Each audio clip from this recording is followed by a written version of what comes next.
Assalamualaikum warahmatullahi wabarakatuh. Sahabatku, saudaraku, dimanapun Anda berada, saya tetap dan takkan pernah lupa mendoakan saudaraku supaya dalam keadaan sehat walafiat, baik jasmani maupun rohani, dan dalam kehidupannya selalu diiringi barokah rahmat dari Allah. Seperti video-video saya sebelumnya, yang pertama kita sudah melakukan perenungan sejak kapan kita itu dituntut dan dibebani dalam kehidupan ini. Jawabannya, sejak kita duduk di bangku SD kelas 1. Di video saya yang selanjutnya, kita melakukan perenungan lagi. Manusia beruntung dan tak beruntung. Sudah kita dapat jawabannya bahwa manusia di dunia ini tidak ada yang tak beruntung. Semua manusia yang hidup di dunia ini adalah manusia-manusia yang beruntung.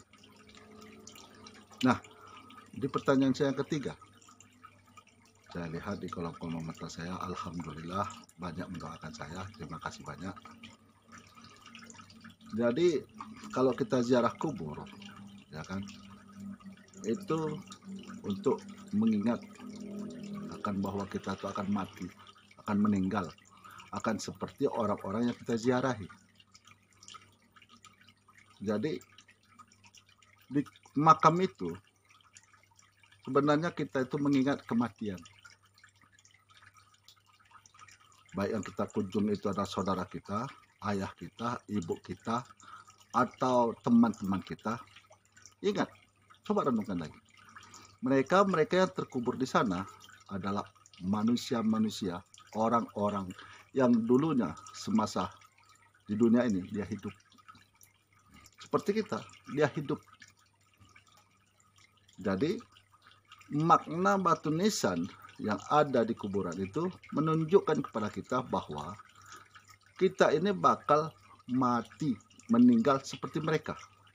Jadi mereka mengasih tahu kepada kita, hei kau yang manusia, hai kau orang yang melalui makamku, aku dulu hidup seperti engkau.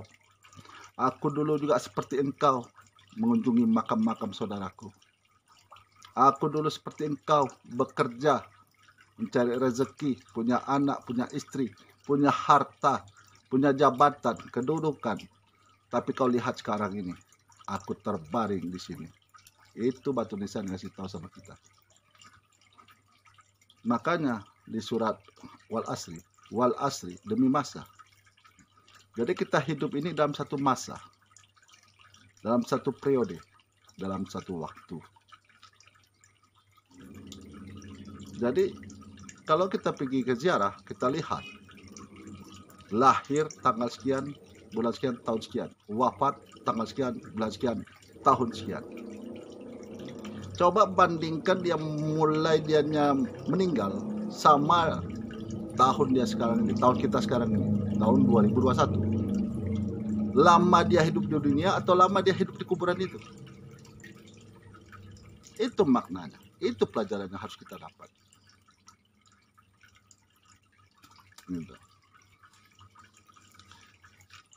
Jadi hidup ini penuh misteri dan penuh dengan pelajaran. Kalau orang-orang tua zaman dulu mengatakan kepada saya, alam terbentang ini adalah guru. Itu saya pegang. Apa maksud orang tua ini mengatakan alam terbentang ini adalah guru? Salah satunya seperti saya katakan tadi, makam, kuburan. Itu adalah guru bagi kita yang hidup. Jadi, apa yang kau susahkan sehingga kau putus asa dalam hidup ini?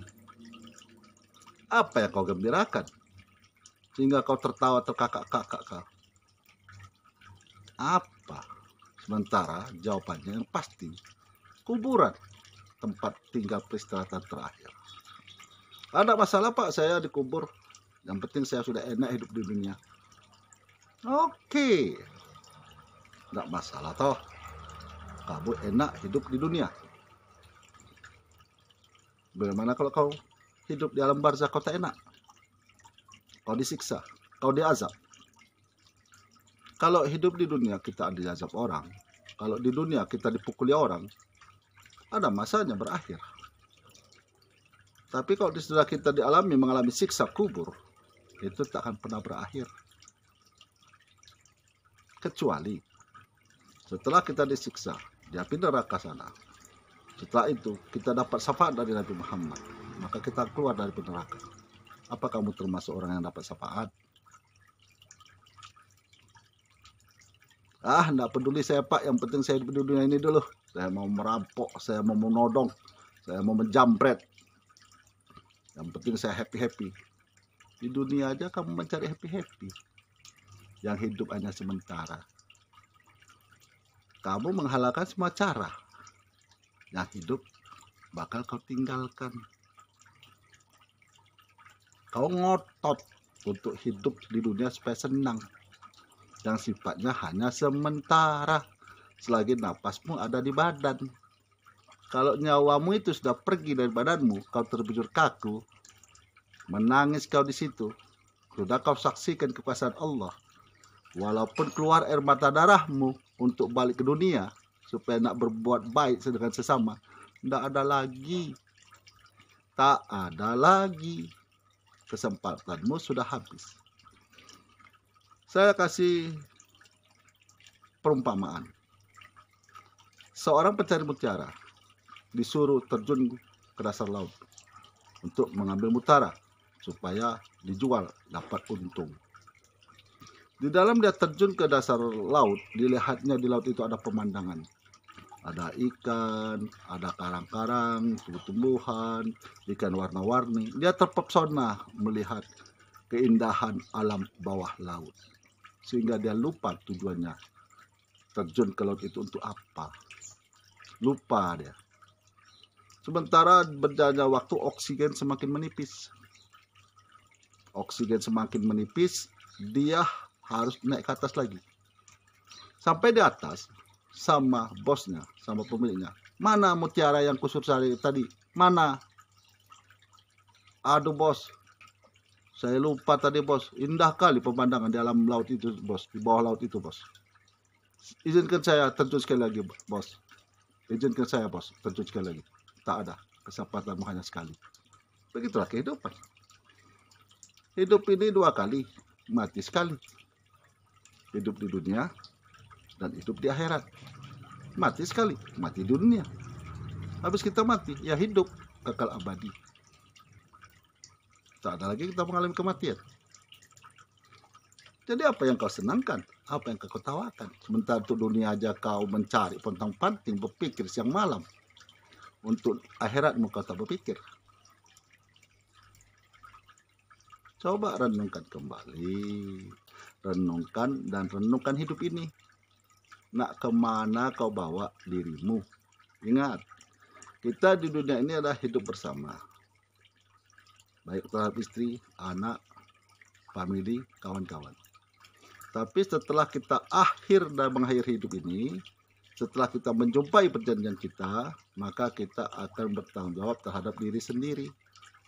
Tertawa kita bersama, menangis sendiri-sendiri, menyesal sendiri-sendiri. Jadi miskin dan kaya itu adalah sama, tak ada beda. Cuma nafsu yang membedakan dia. Nafsu ingin memiliki lebih dan lebih. Nafsu yang ingin lebih dari orang lain, lebih dari orang lain, lebih dari orang lain. Hanya itu, tak lebih dan tak kurang. Ingin lebih dari orang lain. Kenapa timbul seperti itu? Timbul bersaing kita di situ. Karena memang kita udah dididik untuk bersaing, melakukan yang terbaik. Kapan? Waktu SD kelas 1.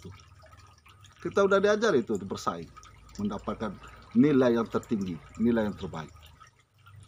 Bagaimana caranya? Ya itu tadi seperti yang sudah pernah saya bilang. Ada yang caranya belajar giat, ada yang caranya les privat, ada caranya menyontek, ada kalau di SMA itu namanya mengepek. Nah, macam-macam cara. Itulah kehidupan dunia ini, itu juga ya. Ada nelayan, ada buruh, ada dokter, itu juga nya.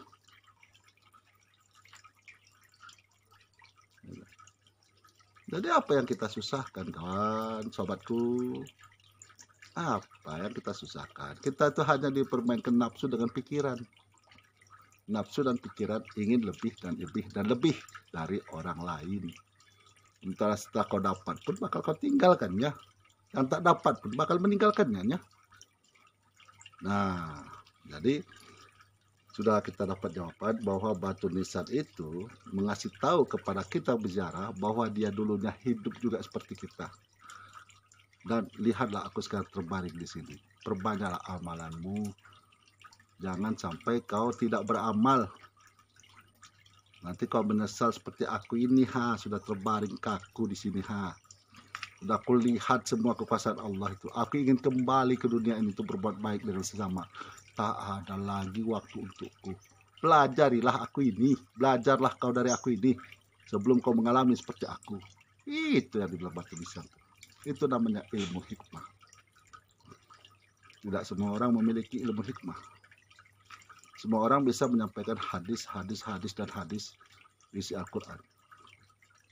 Tapi paham, mengerti, hikmah dalam hidupnya belum tentu mengerti. Apakah saya karang-karang? Apakah saya karang-karang? Boleh buktikan, benar tidak yang saya katakan? Tanya sama siapapun, silakan. Itu namanya kita mendapat ilmu laduni, petunjuk langsung dari Allah. Bukan yang kita minta, tapi diberi. Jadi kalau misalnya kita tertawa mendapatkan sesuatu, apa bedanya dengan kita menangis tak dapat sesuatu? Apa bedanya? Itu juga. Kau tertawa kalau kau dapat. Aku menangis karena aku tak dapat. Kan sama-sama dapat, tak dapat. Itu juga. Kenapa aku menangis kau gitu? Aku tak dapat, kau dapat. Ya sudah, itu rezekimu bukan rezekiku. Aku dapat, kau jangan nangis. Itu rezekiku bukan rezekimu. Ya biasa aja, bro. Biasa aja, bro. Enjoy, bro. Nah, itu rezekimu. Jangan kau kaji rezeki orang, kaji rezeki kita. Jangan lihat rezeki orang, lihat rezeki kita. Jangan lihat perolehan orang, lihat perolehan kita. Kalau kita lihat perolehan orang, apa yang didapat orang, mata-mata ini makin membesar, makin melotot kayak lampu senter. Lama-lama tidak bisa tidur. Akhirnya makan obat tidur, stres, depresi. Ujung-ujungnya sakit jiwa. Ngapain? Ruginya berkali-kali, untungnya cuma sekali. Nah, begitulah saudara-saudara, sahabat-sahabatku dimanapun Anda berada, bahwa kehidupan ini yang pertama kita terbebani dan merasa dituntut akan tanggung jawab waktu kita di SD kelas 1. Yang kedua, manusia di dunia ini ciptaan Allah, tidak ada yang tidak beruntung. Semuanya adalah manusia beruntung. Hidup aja sudah beruntung kok. Gimana kamu dalam keadaan kandungan ibu? Dalam kandungan ibu, kau dilahirkan dalam keadaan sudah meninggal. Meninggal kau, tidak sempat melihat dunia ini. Tidak beruntung kan? Nah, jadi kalau Anda kata video saya ini bermanfaat bagi saudara-saudaraku, bagi sahabat-sahabatku, jangan lupa untuk subscribe, like, dan share. Di share itu untuk apa gunanya? Membantu kawan-kawan kita yang tidak tahu menjadi tahu.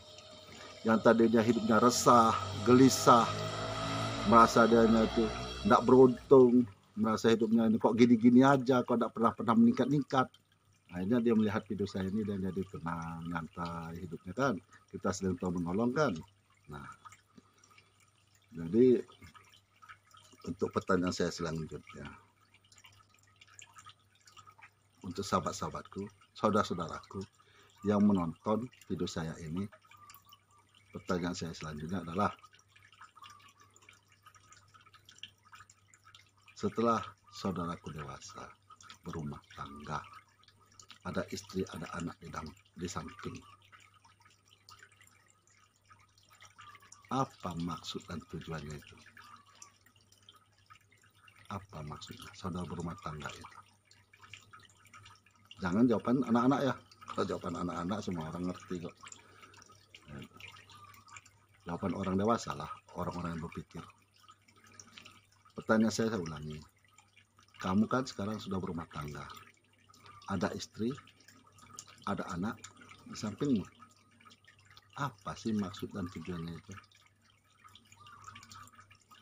Silahkan di komentar, di kolom komentar saya, sesuai dengan pendapat saudaraku. Silahkan, apapun pendapat silahkan, jangan ragu-ragu. Kita ini bebas kok, kita bebas dan bertanggung jawab, jangan bebas tak bertanggung jawab gitu loh. Kita bebas dan bertanggung jawab. Kita memberikan komentar dengan alasan ini. Oke, nah, jangan ragu-ragu, karena kita ini tak ada yang lebih kok, tak ada yang kurang, tak ada. Kalau untuk ukuran dunia, kita ini adalah manusia yang beruntung, karena kita dihidupkan, dikasih tempat lapangan untuk mencari rezeki, dikasih tempat untuk kehidupan. Untuk ukuran akhirat, manusia beruntung itu adalah manusia yang bertakwa. Untuk ukuran akhirat. Tapi kita ini kan bicaranya masalah dunia dulu lah. Kalau akhirat itu belakangan adalah ya, dunia ini dulu. Ya, kita bikin dunia ini, hidup ini nyaman, tenang, santai, ya kan, ketawa, gembira. Itu dunia ini. Bukan dipenuhi dengan tangisan, penyesalan. Bukan. Allah tak ciptakan dunia ini untuk dengan penuh penyesalan. Tidak. Kalau Allah ciptakan dunia ini untuk penuh penyesalan dan untuk penuh dengan tangisan, Allah tak ciptakan dunia ini. Ngapain dia ciptakan makhluk ciptaan dia untuk menangis, untuk susah? Tidak akan diciptakan dia itu. Allah tuh maha tahu. Allah ciptakan dunia ini untuk kita beramal, untuk hidup senang, tertawa, gembira, canda tawa, bukan sikut menyikut, marah memarahi, singgung menyinggung, bukan menunjukkan kelebihan masing-masing. Apa sih kelebihan kamu? Oh, rumahmu yang 5 miliar itu. Oh, hartamu yang 50 triliun itu. Itu kau tinggalkannya. Bakal kau tinggalkannya itu. Kau itu cuma mayatnya nanti. Mayat yang dibungkus dan kain kapan dimasukkan dalam tanah. Apa yang kau banggakan? Di dunia aja yang kau banggakan itu. Sudah kau mati, ditengok orang batu nisanmu pun belum tentu kau tuh ditengok batu nisanmu itu. Nah, udah banyak terbuktinya kok. Jadi kau tuh bakal nanti terletak di album tua di pojok-pojok rumah. Tak lebih, sementara rumah itu kau yang bangun. Tapi kau sendiri, gambarmu terletak di album tua di pojok-pojok kamar. Nah, jadi mohon maaf lahir dan batin, andai kata perkataan saya ini menyinggung perasaan saudara. Maksud saya tidak ada menyinggung siapapun dan kepada siapapun. Ini adalah perkataan umum, ini adalah perenungan secara umum, tidak ditujukan kepada siapapun. Ini saya berikan untuk kita hidup di dunia ini selaku manusia yang Allah berikan pikiran. Apalah takilun, berpikirlah engkau. Nah, pertanyaan saya tadi, saya ulang lagi. Ada istri, ada anak di sampingmu. Ada rumah yang kau tempati. Maukah itu rumahmu pribadi, atau ke rumah itu rumah kontrakan? Tidak masalah, sama-sama rumah kok. Sama-sama bayar kok. Dia membangun rumah bayar tuh, pakai duit dia tuh. Kita ngontrak rumah bayar pakai duit kita kok, sama kok. Jadi apa maksud dan tujuan itu? Kamu berumah tangga, ada anak, ada istri di sampingmu. Akhirul kalam saya akhiri dengan Assalamualaikum warahmatullahi wabarakatuh.